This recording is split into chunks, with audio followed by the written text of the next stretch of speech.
driving this car now for about a day, and here are some of my thoughts around what this car is like. So Camry, back in the day, they used to make entry-level luxury cars. And why do I call it entry-level? Because they were luxury from a comfort level, and they had extra features. They were bigger than a Corolla, but then they didn't have those nice features that a Lexus would have.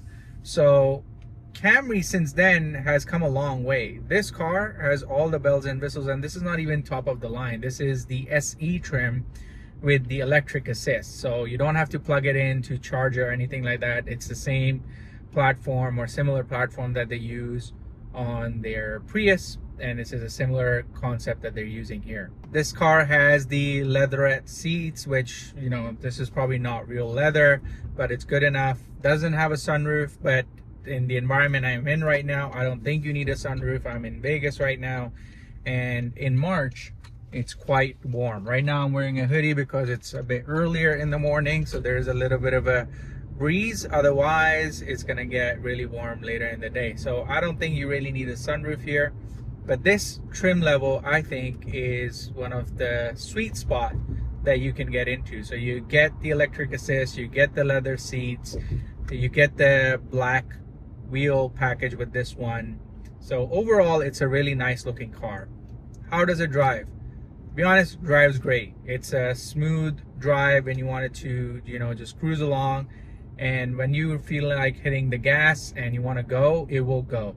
And the reason it will go really fast is because it has the electric assist. So when I punch on gas like that, instant power.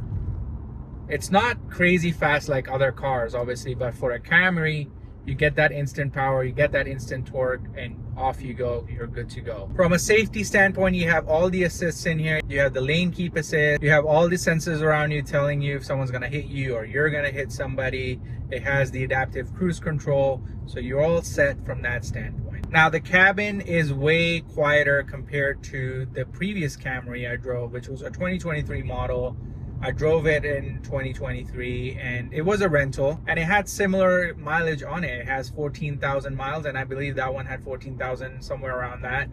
And that one had a lot of road noise, and this one is not as bad. I wouldn't even say it's not as bad. It's actually pretty good. It's a really comfortable place to be in, and I don't think driving for a long period of time you're gonna have any issues there. Suspension really comfortable. Takes over bumps, not a problem, not an issue at all. It does have a giant touchscreen, which is very responsive, and it has a digital display for your tachometer, which is nice. But it also has a lot of buttons. So if you don't want to do everything with touchscreens, you can use the buttons. Mainly the volume is right there. You can turn it up and down.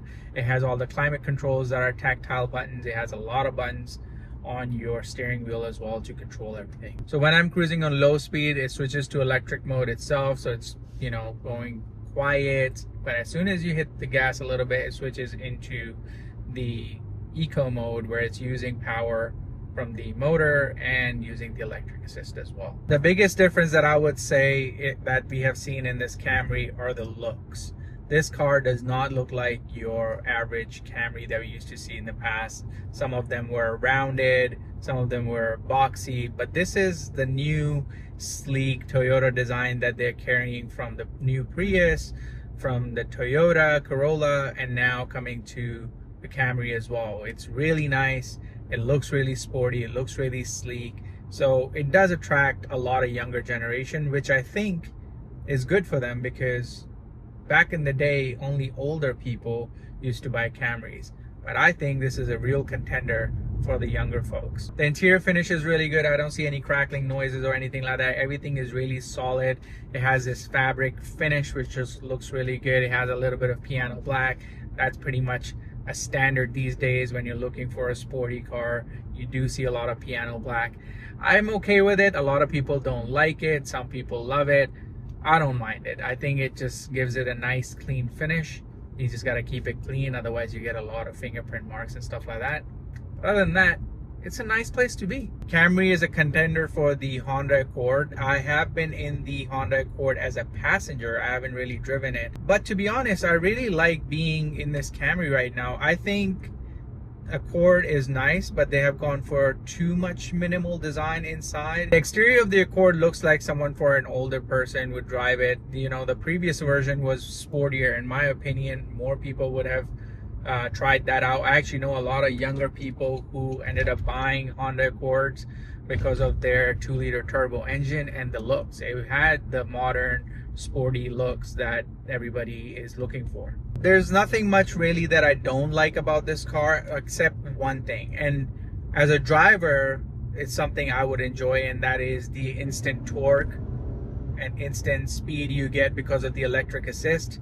But I know being a passenger, especially when you're in an electric car, you would know this, that it can make your passengers feel sick because the instant torque you get, and then when you let go, it starts doing the brake generation, the charge. So for passengers, it's not really a pleasant place to be, because when you hit the gas, you go really quick, and then when you let it go, it starts braking itself so it can charge the battery.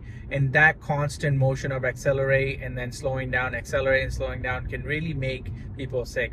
I don't know about you guys, but if I am a passenger in a Tesla, if I'm taking Uber, we have a lot of Ubers that are Teslas. If I take an Uber and it's a Tesla, 50% of the time, depending on how the driver is driving the car, I ended up feeling sick. So other than that, everything is great. So if you're looking for a mid-size, intermediate sedan, brand new in the market, I would highly recommend this car. It's super comfortable, it's stylish, it looks really good, it drives great. The fuel economy, I can imagine, is going to be really good because of the electric assist. And it's the design that I feel that is going to age really well. So hope you like my impression of this rental 2025 Toyota Camry and my perspective of driving this car. And if you have any questions, comment down below and I will try to answer them if I wasn't able to cover in this video. Other than that, take it easy and I'll see you in the next one. Peace.